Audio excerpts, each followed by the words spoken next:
et on faisait avec tout simplement. Et on ne prêtait plus attention à Noé, on ne l'écoutait plus.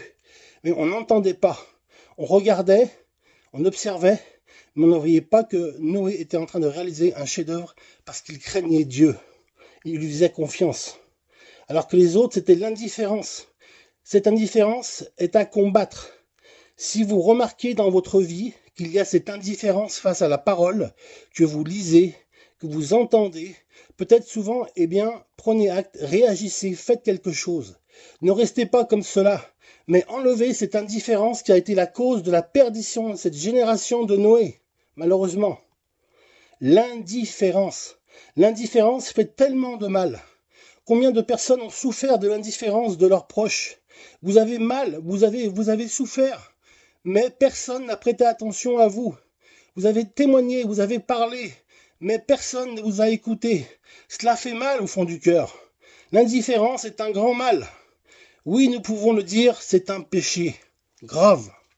Cette indifférence est comparable à la parabole des semences, où Jésus va dire que la semence est jetée en terre, elle est jetée partout dans le champ, et une partie tombe sur le chemin. Et qu'est-ce qui se passe? Sur le cœur dur, endurci, la réception est nulle. Le message délivré mais pas écouté, pas retiré. Et les oiseaux viennent, volent la semence directement.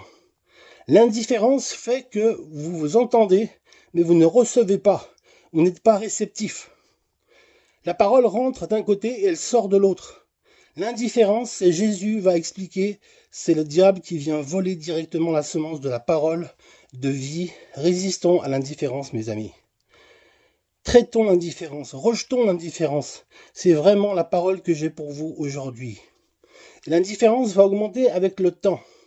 Écoutez dans Luc au chapitre 21, un autre texte qui est en relation avec la fin des temps, où Jésus va dire quelque chose de très important. Il va dire, prenez garde à vous-même.